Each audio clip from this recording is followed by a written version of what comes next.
The Ayr Centennials hitting the road in Fort Erie on Saturday night from the Leisureplex as Ayr gets set to take on the Fort Erie Meteors, who have had a hot start to their season, looking to continue it to the first we go.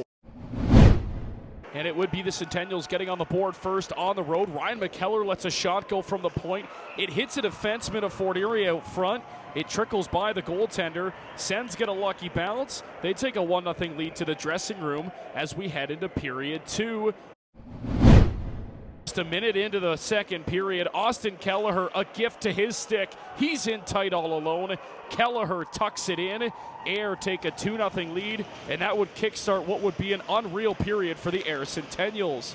Couple of minutes later, it's Daniel Berhowski flying in on the far wing. Berhowski wires one home for Daniel Berhowski, his second of the season, and the Centennials take a 3-0 lead. This would be much of the story in the second period as this Ayr offense just continues to click away at top speed. It's a stretch pass out of the zone. Owen Ayrton in all by himself. Tucks it backhand.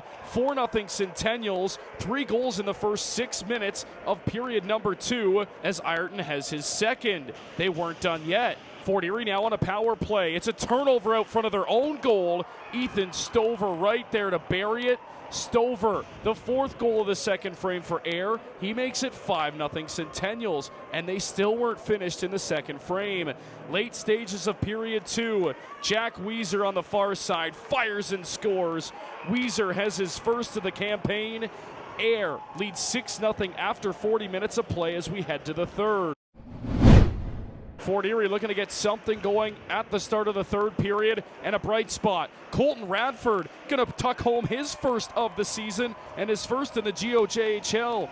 Radford gets Fort Erie on the board. It's 6-1, and Fort Erie would continue to push early in the third period. A rebound comes up top. RJ Schmidt fires and scores. He has 3 goals in 3 games for the Meteors. He's got his third of the season, and Fort Erie's cut the deficit to 4. And a handful of minutes after that, Fort Erie still with pressure in the Ayr zone. It's a nice pass from Owen Cressman. He finds Tenelli in tight, who deals off to Tate Donald. Donald buries his second of the season. Fort Erie, just like that, has cut the lead in half. It's a 6-3 hockey game. Lots of time left to go in period number 3. Fort Erie now pulling the goalie with lots of time left in the third. Dawson Morris is going to loft from his own zone to the empty cage.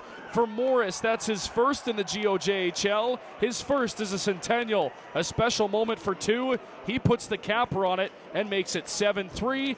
Ayr would hang on in a dominant offensive win for the Sens. Here's Dawson Morris and Lucas Merrick postgame talking about the win. Alec Murray, 519 Sports Final here in Fort Erie. The Ayr Centennials come on the road and dominate in a big win. Dawson Morris with me. Dawson, first of all, your first junior goal. How does that feel? First junior goal, although it was an empty net, still feels great. Just anything to help the team out. Just a really exciting moment, and can't wait to see how the boys do and how I do for the rest of the season. 1-0 after 20. What was the message coming out in that second period? You guys scored 5 goals in that second period, really took over this hockey game. So we came out in the first, all the boys, the ice was a little wet. It was, can't do anything about that. So coach in the room told us to get going. So we listened to him, came out in the second, buried a couple. And then in the third, all the boys, our energy levels were high, came out in the third period. I think we might have been a little too loose, kind of let off the gas there for 5-10 minutes, which championship teams don't do that, right? So, that obviously played a big role in the final score, but at the end of the day, we came out with the 2 points, and that's all that matters. They started to come back in the third period there, 3 goals in 6 minutes. Timeout was called. What did coach say? He gave it to us a little bit, which is expected, just to get us going and tell us to stop sleeping, which we all expected that, and we listened to him, and it worked out for the best of us. Lucas Merrick with me now. Lucas, coming into an away barn, first time in Fort Erie this season. Yeah. You guys came out flying. What was behind that?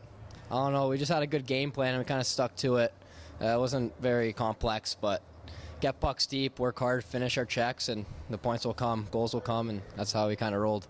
Second period, you guys scored 5 goals. A really good second period from your squad. What was clicking right? We kind of came out hot, I guess. We just didn't get our bounces, and then in the second period, ice was a bit wet. We got a few nice bounces there, but other than that, we kind of just stuck to the game plan as well. Got a few goals and rolled. A couple big games coming up for the Ayr Centennials to end out September. What can we expect from Ayr, and how does this kind of help you guys push down the end of the stretch here in September? stick to the game plan. Same thing as we did tonight. Maybe eliminate those first 10 minutes in the third, but other than that, we're going to keep rolling.